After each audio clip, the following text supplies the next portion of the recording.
Hello everybody, welcome to the latest edition of Goodison Park, my home, and I'm delighted to say we've got Everton's last trophy winning captain, Dave Watson, here to join us. How are you, Dave? I'm doing good, at the moment, and looking forward to Goodison's farewell. But if we start back at the very beginning for yourself, I mean, we had Peter Reid in, of course, he was a Red to start with, and you were actually a Liverpool player to start with, albeit not in the first team. I mean, I was a Liverpool player as far as I was in the A team. Yeah. And then I got into the reserves, and I think I played 12 reserve team games, and then it was at Aston Villa's ground, plays against their reserves, and Ken Brown, the Norwich manager, had come along, and he must have thought I'd done well that night, because the following morning I got a phone call to go in and see Bob Paisley. Bob Paisley's secretary rang me up and said, Bob wants to see you. And I went in, and he said, there's a team in the same division as ourselves interested in signing you. And I just shrugged my shoulders and said, who is it? And he said, Norwich City. And I thought, I didn't exactly jump for joy, because I thought it's a fair old hike from our house and I wouldn't be able to get home on a Saturday night and have a pint with my mates and that. And I just said, can I have a little bit of time to think about it? And he said, listen, son, it takes you 5 hours to get down there on the train. How long do you want to think about it? So I thought, well, I think I could be on my way here. Yeah, I mean, Liverpool obviously still thought highly of you, because Gavin Buckland, Everton's statistician, was talking to me earlier.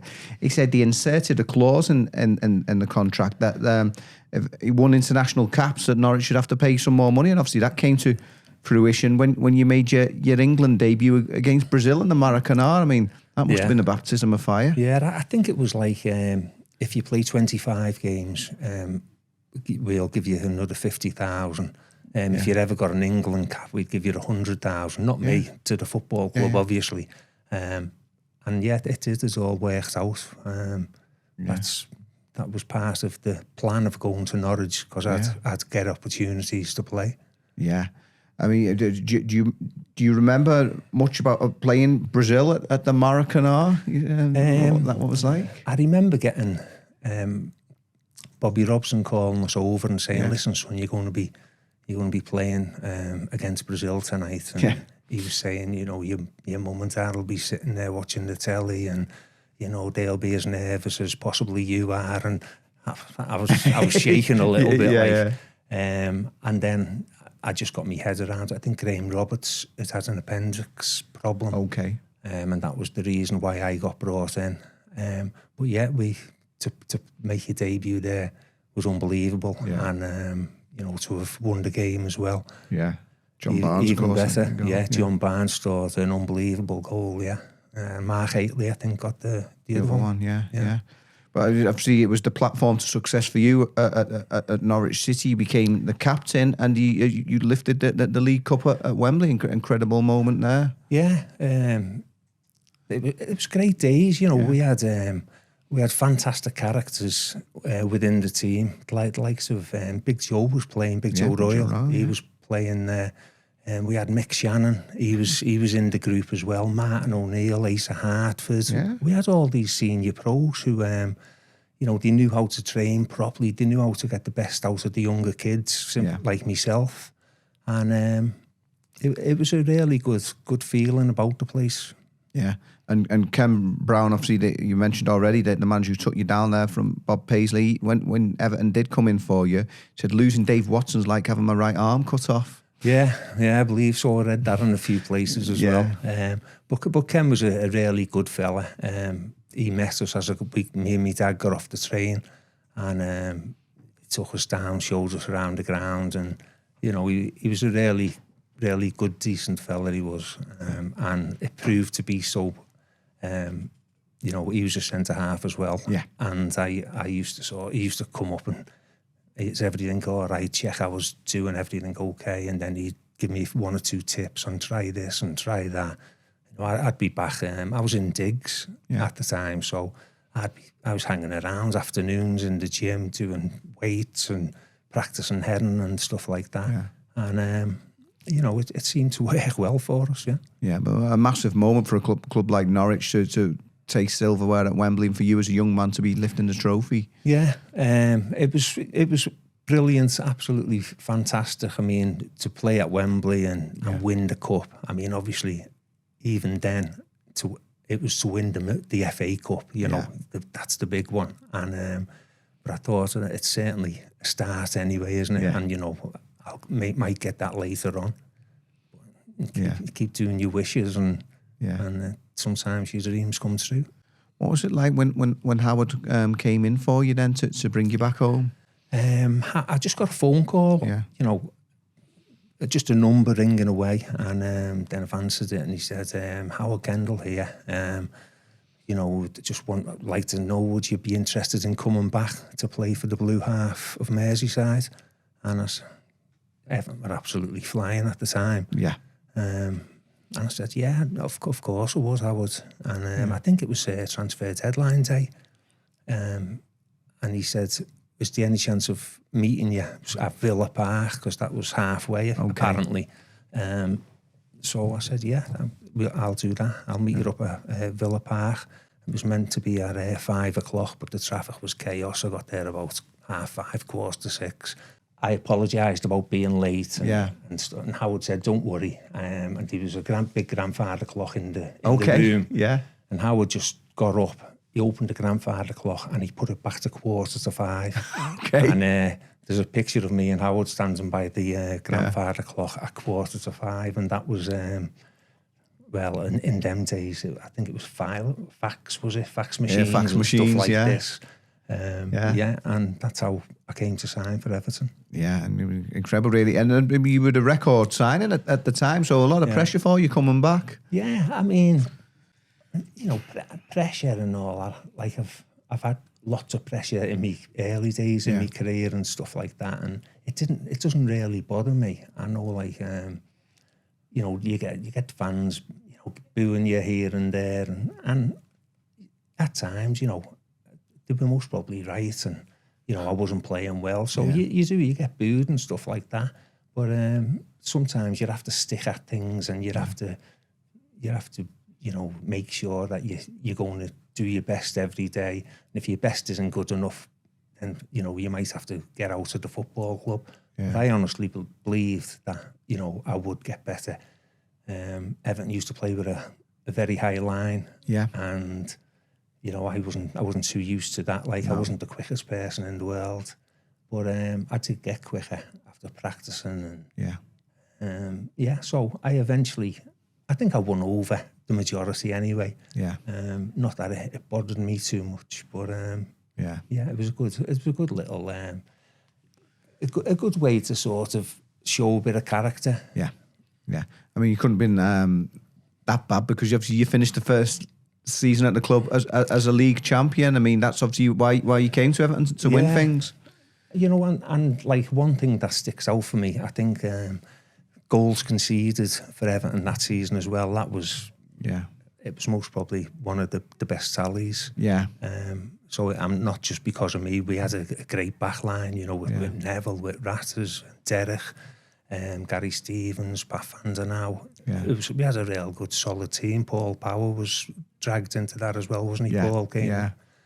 So we had a good team, and we could chop and change. If Howard needs to chop and change, he had the people there to do it. So it was a real sort of victory against adversity that season, because as you've mentioned, the different players who had to come in, a lot of injuries in the camp, so it was very different than 85, but to be champions, and again obviously the clinching game down at your old club Norwich as well. I mean, you know, it wasn't as if I went to Norwich and I thought it's been great because we've won it at Norwich. I've got utmost respect for the people at Norwich. They supported me like for 5 years, and you know, had some tough times. We had a few relegations. We had relegated in the first season, promoted in the second, relegated in the third, came up as champions in the fourth, and then we won the Milk Cup. And then from that, I captained England's under-21s to the European Championship final, where we beat Spain in the final. So then we won that trophy, and then I thought, you know, it can't get any better, and then made me debut for England against Brazil. and then crash bang wallop and back at Everton. Then I've won the title, and I'm thinking, friggin' hell, what's next? You know, where do you go from here? Yeah, I mean, how much of a blow was it then for everybody? Then Howard's brought you in, and then after the first season, he goes. It's all change. Yeah, I mean, for people who run football clubs, they've got to expect the unexpected, and that was certainly the unexpected. That for Howard to leave after such a magnificent season, and such a strong group of players that he'd pulled together. I was quite shocked myself, but if Howard wanted to go, he knows what's best for himself, and he's done well at Atletico Bilbao, wasn't it? Yeah, Atletico Bilbao. And obviously Colin Harvey comes in then, and then I think that 87-88 season, you're talking about the goals conceded, I think that one, 87-88, was actually the lowest in the club's history. And I mean, you got the player of the season yourself, but it was still disappointment because they'd finished fourth. It sounds incredible now to be disappointed at fourth, but they were the standards at Everton at the time. It was. I mean, Colin was a really good coach, and when he was working under Howard, it was fantastic. Was this when Colin took over? Yeah, or not? as manager. Yeah. I think Colin possibly struggled a little bit with the management side of it. Yeah. He put great sessions on. He makes sure everyone's doing things properly. He won't accept anything, below the best. Yeah. And that's Colin. You know what I mean? I think possibly coming in, being manager and dealing with press and stuff like that. Yeah. I don't think it was. He certainly didn't enjoy it, and I didn't when I had a little break like that. Yeah. But you've got to do it as part of the football club, and I think maybe Colin just hated that little bit about it, Yeah, and obviously to talk about the disappointment that season, but one of the highlights for Everton was stopping Liverpool on their unbeaten run, and you almost got to play against your brother Alex, the closest he's been in a derby. Yeah, I think Alex was he on the bench? Was he? Yeah, he was on the bench. Alex was on the bench, and we had a pre-season friendly at Torquay one year, and I played against my brother, and I scored a goal. But that was the only time, as you say, Alec never got on in that game. And was he marking you for that corner? Or was he? He tried to. Yeah, he tried to. Yeah. But no, it was great. I mean, he's done good for himself, Alec. Yeah. He had a couple of bad ankle injuries, and I think he went and had a spell at Derby, Torquay, Bournemouth. He had a good career, for his standards. Yeah. Yeah, I mean. Talking about Liverpool, obviously the following season is Hillsborough, and obviously again against Norwich City in the other semi-final. I mean, a very surreal, a very sad moment for everyone. You got your moment of victory, you're all celebrating, and then the news starts to filter through. And as a Scouser yourself, I mean, like you're actually, I actually felt guilty. Thinking about the celebrations we had on the pitch, and then coming off, and it wasn't until we actually got on the coach that we heard stuff coming through on the radio. Yeah, and it was people losing their lives, and the numbers were going up, and it was horrendous, and to think that we'd just been celebrating after that, and we didn't know anything else really apart from. If you get to Wembley, that's great. Yeah. But once that started coming over, it really was a horrible, horrible feeling, and felt so sad for anyone who was involved in it and that. Yeah, I mean, was it fitting in a way that Liverpool's first competitive game back was at Goodison there, and the City United with all the scarves around the pitch? Yeah. Oh, I mean, we went to Anfield and paid our respects as a football club, and the Liverpoolians, they all applauded us and appreciated what we've done. Yeah. But it was horrendous what happened. Yeah. I mean, would have been quite, I suppose, difficult for many reasons, just playing in that FA Cup final against as well. Surreal day in many ways.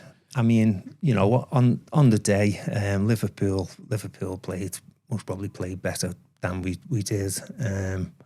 But if we'd have clinched it and won at Wembley, I couldn't have imagined our team running around celebrating, because of what happened, because it sort of it took a good few weeks to try and get your head right after what you'd heard about and what you'd seen on the telly now, and it was a very tough time for everyone. And as I say, you couldn't have been seen to run around the pitch celebrating. Yeah. And on a brighter note, in derbies, there's two in quick succession here, but we discussed the 4-4 first. I mean, just what was that to be like playing in as a player? I suppose it's not great for a centre half, though. That was an absolutely unbelievable game. You know, when we were behind 4 times, weren't we? Yeah. It was an amazing game, really was. It was something.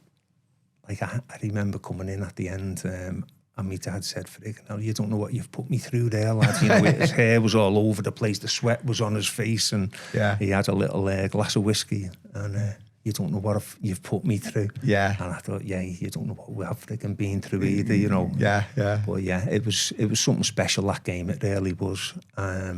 You know, from both teams, you know, Liverpool for having the great ability to score these goals, and Everton to keep on coming back at them. You know, it just showed like the spirit in the Blues, you know. Yeah. You know, the lads all singing at the ground and that. Yeah. And that was a great example of it. You know, you're never beaten until you're frigging beaten, you know what I mean? Yeah. Until that final whistle goes. And it was really a tremendous game to be involved in, and one that'll, you know, springs to mind when people say what was the best games, and that's right up there, And it is up there, and everyone still talks about it 34 years on, but they don't talk so much about the second replay when you get the winner, Dave. Yeah. Was that like? I don't know what. I was up in the box anyway, wasn't I? And it must have been from a corner or something. Yeah. And it just dropped down, and I thought, I better just hit this as hard as I can. And I did have done that, and then I started to run back, I think, to get back in my position, you know. And, I think it was after 12 minutes or something. It's wild to hang on this time, and that's the first thing that come to me head. I thought, you know, we've got another 80 minutes here, you know, to go. Yeah. But defensively that night, we were solid. We were, as a team, we did a great job to keep them out. Yeah, and as we said already, you'd had the captaincy at Norwich City, and then the following year you take over from Kevin Ratcliffe, most successful skipper in the club's history.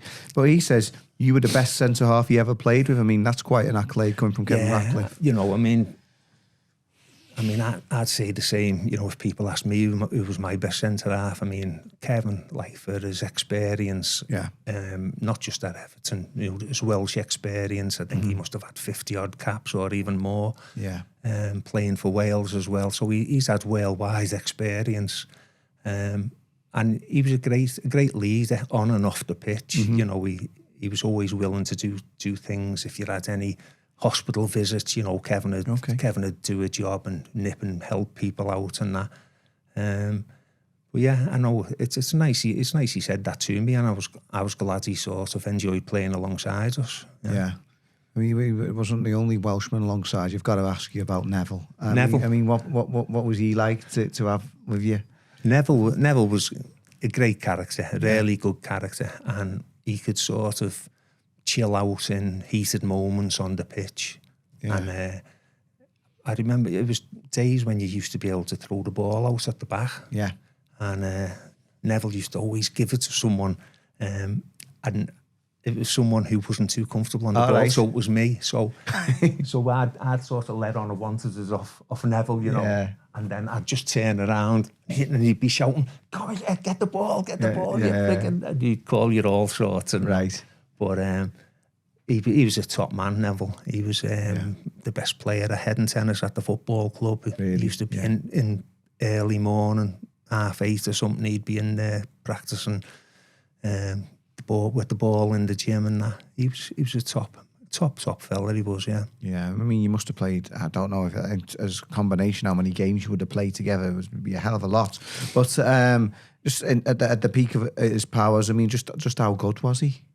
Neville? Yeah. Oh, honestly, some of the saves he pulled off was unbelievable. And it looked like goals going in, and he'd just get a little touch, or obviously his position and everything must have been right, but he knew how to defend the goal, Neville. Yeah. And distribution with his feet was good as well. Yeah.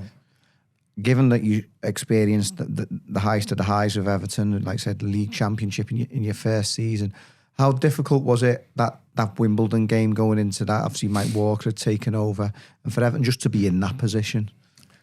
It was frightening. Yeah. It was really frightening. I mean, I think we're a little bit used to it now, aren't we? We've gone to last games a few times. Yeah. But the Wimbledon game, because of Wimbledon's style of play, Wimbledon's aggressiveness on the pitch. Yeah. But once you're in the dressing room and you know exactly what you've got to do, you've got to beat them for fighting for the ball. You've got to be better on the ball than them, and I think we did. It was like the dogs of war. Dogs of war come to fruition. Yeah. It was Mike Walker, wasn't it? Mike on the mic. I mean, you were 2-0 down, weren't you? I mean, yeah. Obviously, it was a horrific start. I mean, there was the penalty, wasn't it, Dean Holdsworth, and then one where poor Gary Ablett slices it in, and it's all going wrong. But you turned it around, like you said. Goodison at his best. Yeah. Anders Limpar's handball. But he kept going, the lads, and Barry hit a tremendous screamer from just outside the box, and then Graham Stewart put a penalty away, and then late on, I remember him, he scored, every time I see him, I say he scored a bobbler from the edge of the box. Yeah. And Hans Seegers just got his hand to it, but it bounced over his hand. Yeah. Because Hans Seegers had been getting done for some fixing games that year and letting goals in and stuff like that. Yeah. So he always had to go at Graham for that. Yeah. Must be an incredible relief. Now, I mean, it's not something to be celebrated at Everton, but like you say, I mean, to stay up in those circumstances, I mean, the atmosphere again at Goodison, incredible. It was absolutely bouncing. It really was. I mean, I've played in some great atmospheres at Goodison. We just talking about the 4-4 game before. This was like a must-win game. You know, it was no laughing and joking, everything was so serious and precise in the dressing room. And then when you just went out, you knew exactly what you had to do. Yeah, and we managed to do it. Yeah, I mean, the team couldn't have been that bad because a year later you win the FA Cup. So before then, Joe Royle comes in. I mean, you're bottom of the table, and as you mentioned already, dogs of war. I mean, it all changes under Joe. What was that like when Joe came in? What did he actually do to turn things around? He smiled. Yeah, he's got a great smile and face, Big Joe. Anyway. It was a bit more relaxed. Things were, Joe would sort of, he'd just have the smile certainly helped, but he just seen things as a bit simple. It wasn't all rigid stuff. It was, you work hard, you chase people down, and it was like the dogs of war. That's what came from it. And with the likes of Barry Horn and John Ebrell, Joe Parkinson, and we had the great basis of that as well. Plus other lads who could, supply the ammunition. Anders Limpar was, a really good footballer for us. Created lots of goals. Paul Rideout was scoring goals. It was a really good time. Yeah, yeah. And all that started in another famous derby win to begin with, and it's the first goal for Big Duncan. I mean, what a start for him. Yeah. Debut goal, wasn't it? His first goal for Everton, goal for Everton, yeah. Magnificent for Big Duncan, and he took his shirt off and had a run around the pitch with it, but he's a hell of a handful, even, if you were marking him in training and stuff like that. He's so gangly and awkward, and but, considering he must have been 6'6", and he still had like great touch with his feet and stuff like that.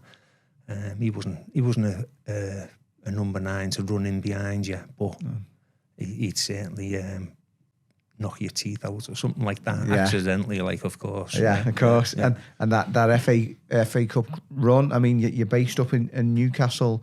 now, but it was Newcastle United, your goal in the quarterfinals, because obviously there'd been, it was Derby County and then Bristol City away, and then 5-0 against Norwich again, but a real tough one against Newcastle. I think in many eyes, they were seen as the favourites, but it was your goal again, got Everton through in a tight game in the quarterfinals. I remember the day, it was like a really sunny day, and the ground was a bit bobbly, and when you go out and just have a look at the pitch and that, it looked like a really bobbly one, a bit windy and stuff like that. And we obviously managed to win it with that goal and that, but it was like another ball just in the box, and what does it do? Headers it in from about 5 yards out, or if 5 yards.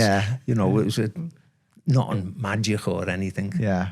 But it was tremendous to sort of beat Newcastle, because that was a hell of a hurdle to get over. And then obviously with the semi-final, Tottenham at Elland Road.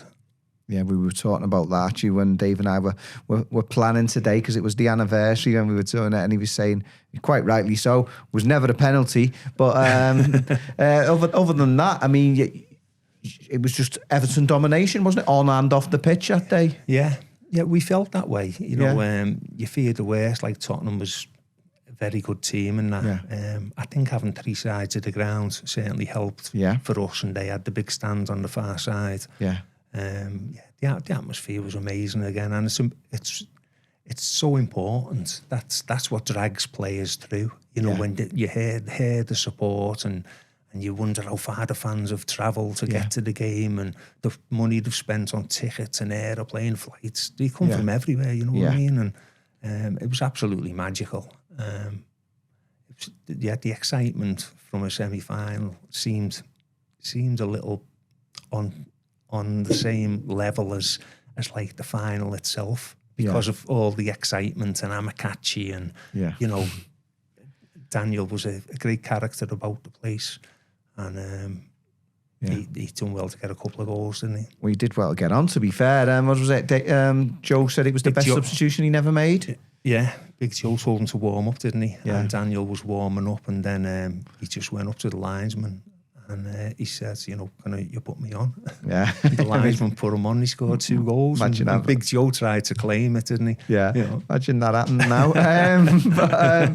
But like he said, let's just talk about that penalty. I mean, Teddy Sheringham, he's conned the referee surely there, and I thought so. Yeah. I mean, only goal you conceded on the run as well. Yeah, it bugs me. That's what bugs me, because it was the only one we conceded.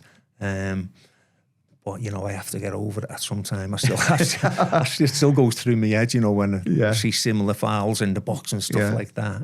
Friggin' back to Teddy Sheringham, Yeah. But at the end of the day, we had a tremendous performance and an amazing result. That was, Yeah, was that probably the best you played under Joe, do you think? I'd have thought so, yeah. I think everyone was right up for it. Loved it. Yeah, and obviously a very different test again in the final. It's Manchester United. Alex Ferguson's Manchester United. He'd won the double the year before, the most dominant side of the era. But I mean, were you confident still going into that one? We were, we know about Man United's reputation. But after saying that, we were on a really good run. We'd done great. We had a hell of a team for work rate and given opposition problems, really. With your Limpars and, as I said before, Paul Rideout and Andy Hinchcliffe and stuff. We were well prepared for it. We had a little training session the day before on Wembley, and it just sort of, it might have given us a little bit of an edge, because you know what to expect. Apart from the ground being empty, then it was going to be 100,000 people. But I think we came off and we deserved to win the game. Neville made a couple of good saves late on. But overall, I thought we were quite strong enough to keep them out. Yeah, I mean, in many people's eyes, I mean, a man of the match performance from yourself as well, and as the captain. I mean, it must have been an incredible moment for you. I mean, I was told, again, Gav, our stat man, so it was only Emlyn Hughes and yourself who won the League Cup and the FA Cup as captain with 2 different clubs. Magic moment for you, lifting the trophy. Yeah, it was unbelievable. I mean, as I mentioned before, when we won the League Cup with Norwich, you know, it's always you want the FA Cup, and that did eventually come around. Took a good number of years like to wait for it, but it was certainly well worth it because that's the big cup. Well, I know the European Cup, but you know, that was a special moment to go and pick that up, and especially where at the time it was Prince Charles. I was going to say, did he say anything to you? Do you remember? I think he said, "I'm going to be the king soon, lad." No, he didn't. He didn't say anything to me. No. But no, it was great. You know, for the royalty, the jobs they do, and that, and for Prince Charles to present the trophy, it was fantastic. Yeah.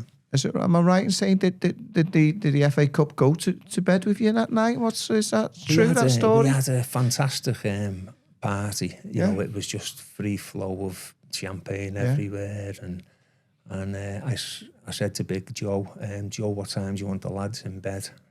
And Joe just looked at me. He said 6 o'clock in the morning. Yeah. So it was about 2 o'clock, 3 o'clock in the morning, and I just went up to the reception. And the FA Cup was behind the reception. Okay, look that. So I just said to the girl, I said, you know what, that's our cup, that we've just won that today, the FA Cup. And she said, oh yeah, lad. And she just passed it over to me. I wasn't fighting with her for it or anything. No, prize over that. And she just gave it to me. So me and the wife, we took it upstairs and we slept with the FA Cup. Yeah. Fair enough. You've earned it, It always brings a smile to my face when you see the winning captain pick it up and give it a kiss. Yeah. I mean, the following season was actually the only time the first decade of the Premier League that Everton actually finished in the top half, got up to 6. Obviously, Andrei Kanchelskis was added into the mix then. I mean, that was a great season really to build on that success at Wembley. Yeah. I mean, Kanchelskis, what a player he was, by the way. Right foot, left foot, the speed out of him.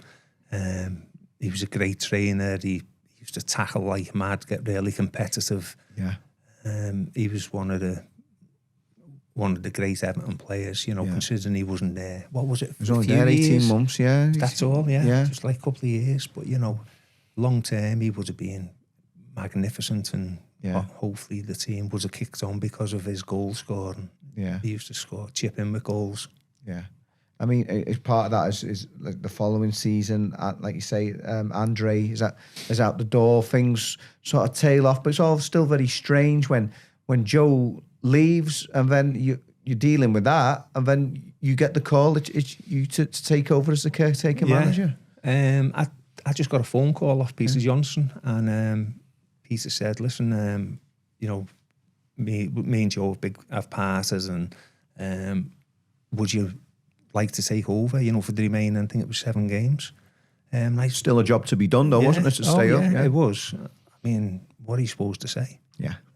If I said no, I wouldn't have had a job, you know what I mean? So without thinking, I just said, I'd love to, love to become the manager and that, and then put the phone down. I thought, because I didn't even know what the remaining fixtures were, and I got the fixtures, and I thought, get the hell. Yeah. Hey, but if I let myself in for it. Yeah. But we got enough points and we stayed up, and bloody hell, it was, you know, it was quite close. Like, when you say that was quite close. The following year, obviously, Howard comes back for the 3rd stint, and we've talked about this. You've been through Wimbledon already, and then you've got to do it all over again. Coventry City. I mean, that was Gareth Farley's volley, wasn't it, from the edge of the box?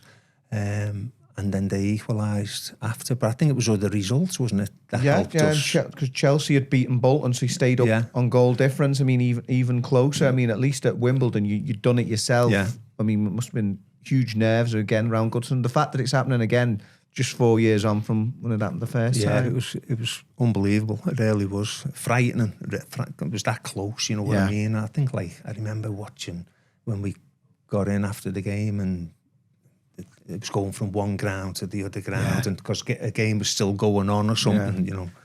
Yeah. So on a bright, after that, actually, in your final years at Goodison, say you got a chance to play alongside Richard Gough was a great player. But I mean, the two of you were I think wouldn't be unfair to say you were both veterans by this stage of the career, both playing against each other, alongside each other. I think the two of us were 38. We had a combined age of 76. I think it was between us. Yeah. And we was it Man United? We played. Is that the game? Yeah. Playing Man United and. The fella rang me up from the News of the World, and I'm sure it was News of the World, and he said, Dave, was there any chance of getting a photograph of yourself and Richard Gough? Just a little bit gimmicky. We just want you, with sort of grey-haired wig and a walking stick.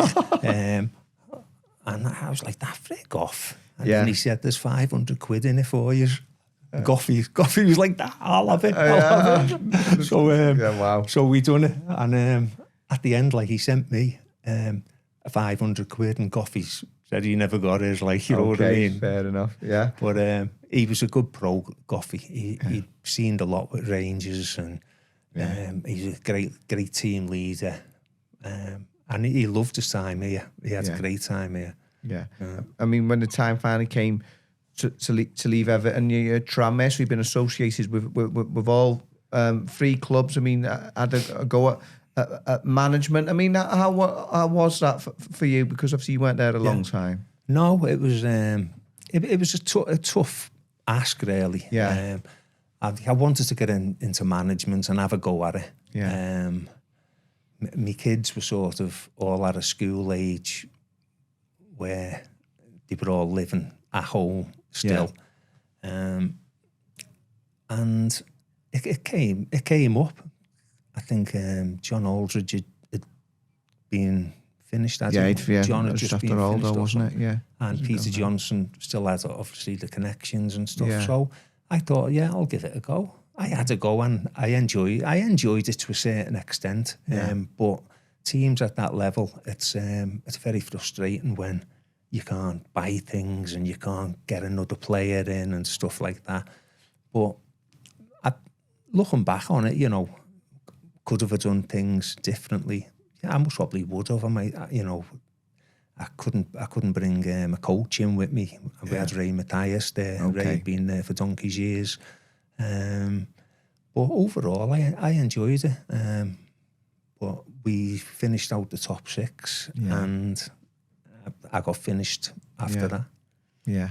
I mean, in terms of, we talked about so many games at Goodison and the atmosphere and stuff. Just what are your own thoughts like at the moment now as we're counting down at Goodison and at the last couple of games? I mean, how do you think you'll feel about saying goodbye to the grand old lady? Yeah, I mean, it is. It's very sad, isn't it? Yeah. Because like a lot of people, they've got not much in life to go for, and it's the football team is like a major thing for them. They just live and die by Everton and stuff like that, and the stadium, obviously it's deteriorated, like everything does over the years. Yeah. I think it will be very sad for it to go, but at the same time, you're moving into a magnificent stadium. It's going to be better for all the supporters. It's a great part of Liverpool because I was brought up there. I was going to say, come full circle for you, wasn't it? Because Boundary Street. Yeah, so that's where I was brought up, in Boundary Street. We had a 3-bedroomed house, and I had 3 sisters, my brother, my mum and dad. Yeah. It was a little bit chock-a-block, like, but. Delivering the Echo as well, wasn't it? Was it the Echo? Did you were when you were living there? Was it? Oh, the paper. Yeah, yeah, They used to have just getting a plug in for us there. Oh right. Yeah. Oh yeah, it was the Echo. Yeah. Yeah. I used to do the paper round. So I'd come home from school, get on my bike, put a big satchel over my head, and down to the Echo office. I used to have about 25 papers, cycle back, deliver the papers, and on a Friday I'd collect the money in. Yeah. And more often than not, you used to get a few tips, apart from the scabby ones who wouldn't. So yeah, I really enjoyed it. It was really good, and getting a few quid in my pocket, and getting a bit of exercise on the bike as well. Yeah, I mean, showing for all those, I mean, there's been a bit of a hoo-ha about how far it is from the city centre. But young Dave Watson on his bike there, no worries. But yeah, like we said, it's the people who make the ground, though, and obviously moving from Goodison to the new stadium. I mean, it's going to be even more Evertonians in there. Incredible facility down by the Mersey waterfront. Surely can only be good for the club. Yeah, I think so. Without doubt, I think you know, sometimes you keep hold of things for too long, and these things can fall apart. And I think it's a great time to do it. You know, we've had so many scares recently of you know, relegation battles and stuff like that going to the last game. I think it'd be a great move, and with a bit of luck, you know, they can be maybe one or two, you know, better standard of players coming in that might kick Everton off again and have a great team going again. Yeah, because just finally, obviously that's the thing, isn't it? The hope is that can it make Everton a better team ultimately. And as much as I guess you're proud to be the last Everton trophy winning captain, you want to sort of lose that title as soon as possible.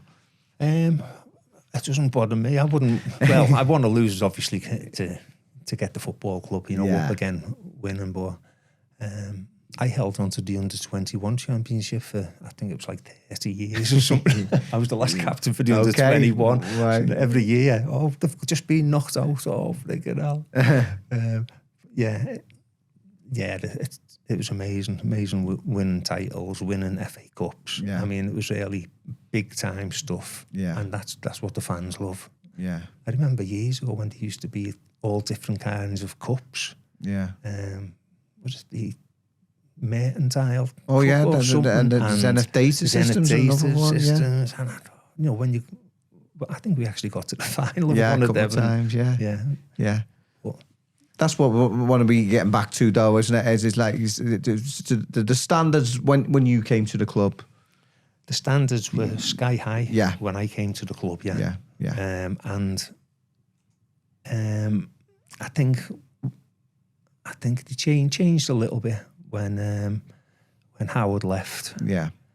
And certainly, you know, when Mike Walker come in, it was tricky. Yeah. It was he didn't know how to handle the senior pros really. Okay.